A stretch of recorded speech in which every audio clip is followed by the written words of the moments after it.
The Red Sea, once a vital artery of global commerce, has become a battleground. For centuries, these waters have connected continents, carrying everything from oil and grain to electronics and textiles. Today, however, the familiar hum of engines and the steady flow of trade are overshadowed by the constant threat of violence and uncertainty. Yemen's Houthi rebels have escalated their attacks, sinking 2 commercial vessels in a single week and ending a brief period of calm.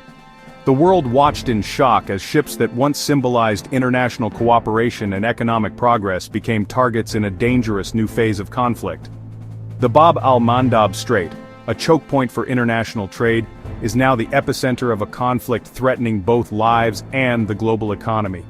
Every day, millions of barrels of oil and tons of goods pass through this narrow passage, making it one of the most strategically important waterways on the planet. Now, each voyage is fraught with risk. The sinking of the Greek-operated Eternity Sea on July 9, 2025, following the Magic Seas, marks a chilling shift in Houthi tactics, from damaging ships to deliberately sinking them. This escalation signals a willingness to inflict maximum disruption, not just to property, but to human life and the stability of global trade. These are not random acts of piracy, but calculated military operations meant to send a message to the world. The Houthis are demonstrating their reach and resolve, using the Red Sea as a stage for geopolitical confrontation, and forcing governments and shipping companies to reconsider their routes and security measures. The fragile peace brokered in May has collapsed, exposing the unresolved tensions beneath the surface. Diplomatic efforts have faltered, and the region is once again teetering on the edge of wider conflict, with international stakeholders scrambling to respond to the growing crisis.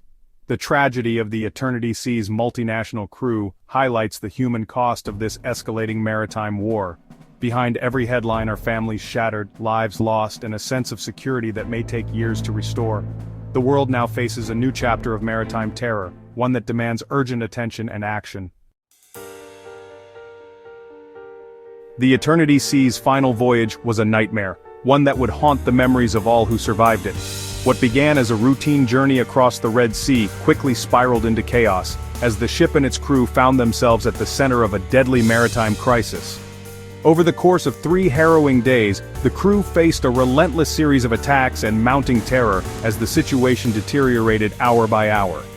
The Liberian-flagged, Greek-operated vessel, carrying 25 crew members and security guards, was en route to the Suez Canal.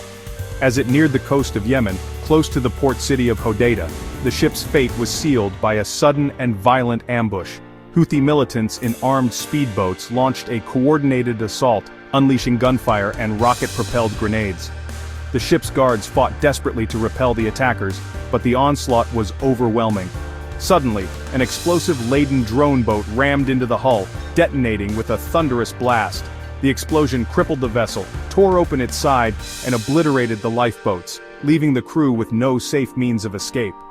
Isolated and vulnerable, the crew was left stranded on the damaged ship. Houthi boats circled menacingly, their presence a constant threat as the crew anxiously awaited rescue or further attack. The following day, the nightmare escalated. Sea drones packed with explosives delivered a final devastating blow. The captain had no choice but to issue the desperate order: abandon ship. With their lifeboats destroyed, the crew leapt into the open sea, clinging to inflatable life rafts and whatever hope they could muster. The ocean became their only refuge as they struggled to survive. On July 9th, the Eternity Sea slipped beneath the waves, a deliberate act of destruction that sent shockwaves through the global maritime community, raising urgent questions about safety and security at sea. The attack was more than the loss of a ship. It was a chilling message written in wreckage and fear, that the world's shipping lanes are more vulnerable than ever before. Forced into the unforgiving sea by disaster, the crew of the Eternity Sea found themselves in a nightmare scenario. With their ship lost beneath the waves, they clung to life jackets and debris, battered by relentless waves and chilling winds. Each moment was a test of endurance, as the men and women fought to stay afloat, their hopes pinned on the distant possibility of rescue. The chaos of the sinking left many disoriented and separated, their shouts for help swallowed by the roar of the sea. With lifeboats shattered and scattered, survivors were forced to rely on whatever flotation they could find. Some managed to scramble into inflatable rafts, while others drifted alone, exposed to the elements. The Red Sea, usually a route of commerce, had become a vast hostile expanse. Hours dragged by as the survivors waited, their bodies growing weak from exhaustion, dehydration, and fear. Every passing minute felt like an eternity. As news of the disaster spread, international naval forces sprang into action. The EU's Operation Aspides, along with other coalition ships and aircraft, launched a massive search and rescue mission. Helicopters scoured the waves from above, while ships combed the area, determined to find any sign of life. The operation was a race against time, as the harsh conditions threatened to claim more lives. After more than 24 agonizing hours adrift, 6 survivors were finally spotted and pulled aboard rescue vessels. Exhausted, sunburned, and traumatized, they clung to each other in relief. Their ordeal was far from over, but for these few, hope had returned. The Yemeni Navy also joined the search, reporting the rescue of additional crew members, yet not everyone was so fortunate. For some, help arrived too late and the sea claimed its toll. At least 4 sailors lost their lives, the first fatalities in the Red Sea shipping crisis in over a year. Their loss was a stark reminder of the dangers faced by those who work at sea, and the risks that have grown in these troubled waters. For the families of the missing, the weight became unbearable. Search and rescue teams pressed on, but conflicting reports and the vastness of the sea made the task daunting. Each hour that passed brought new uncertainty and heartbreak. The situation grew even more complicated as the Houthis claimed to have rescued some crew members, while the US accused them of kidnapping survivors. The fate of the missing became entangled in a web of political tension and mistrust. For those caught in the middle, the ordeal was not just a struggle for survival, but a terrifying descent into uncertainty. Seafarers became pawns in a larger conflict, their fates hanging in the balance. As of July 10th, more survivors have been found, but the search continues. The story of the Eternity Sea's crew is a sobering reminder of the perils faced by those at sea, and the urgent need for safety and compassion in times of crisis. The Houthis quickly claimed responsibility, justifying the attack by alleging the Eternity Sea was bound for Israel. They framed their campaign as solidarity with Palestinians and a response to the Gaza conflict, targeting ships linked to Israel. Their public statements and dramatic attack footage are designed to intimidate and control the narrative.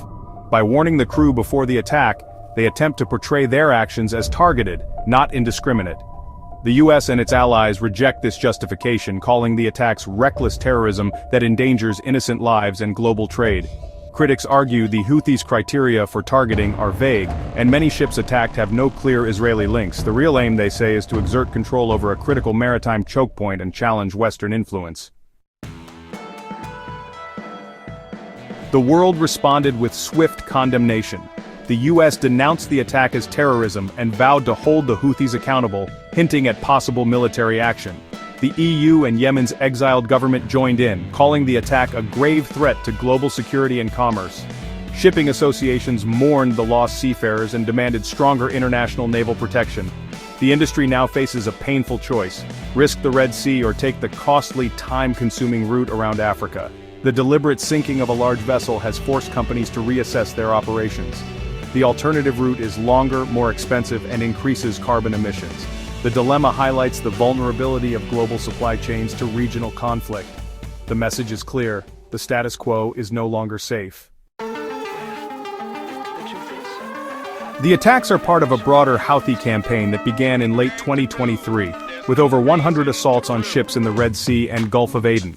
The campaign, a response to the Gaza war, prompted a US-UK naval coalition and retaliatory airstrikes in Yemen. A fragile deal in May paused attacks on US and British ships, but not those linked to Israel. The latest escalation followed an Israeli airstrike on Houthi-controlled ports and the destruction of a radar on a seized ship. The Houthis retaliated with attacks on the Magic Seas and Eternity Sea. Their demands remain unchanged. Attacks will continue until Israel ends its Gaza operations and blockade. The crisis ties the security of a vital shipping lane to the Israeli-Palestinian conflict. The fate of international seafarers now hinges on distant wars. The renewed attacks have triggered a sharp drop in Red Sea shipping traffic. Daily vessel numbers through the Bab al-Mandab Strait fell by nearly 30% in a week, as fear gripped the industry. The Red Sea route, vital for 12 to 15% of global trade, is being abandoned for the longer journey around Africa. This detour adds weeks, delays goods, and drives up costs, expenses passed on to consumers. Insurance premiums for ships in the region have soared, further straining global trade. The attacks act as a tax on commerce, fueling inflation and logistical chaos. Energy markets are rattled, with oil prices spiking after the attacks. The Red Sea is a crucial route for oil and gas. Any prolonged disruption could send prices even higher. The world's supply chains are now at the mercy of regional conflict.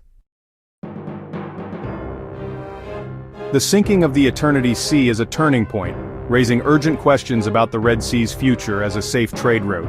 The US and allies must now choose between military escalation and elusive diplomacy, as the conflict's roots run deep. Naval patrols offer some protection, but the Houthis have shown they can strike despite international presence. Shipping companies may be forced to abandon the Red Sea, redrawing global trade routes and increasing costs. The Red Sea is more than a shortcut, it's a linchpin of the global economy. The crisis exposes the fragility of global choke points where local wars have global consequences. Until the underlying conflicts are addressed, the Red Sea will remain a symbol of uncertainty in a volatile world.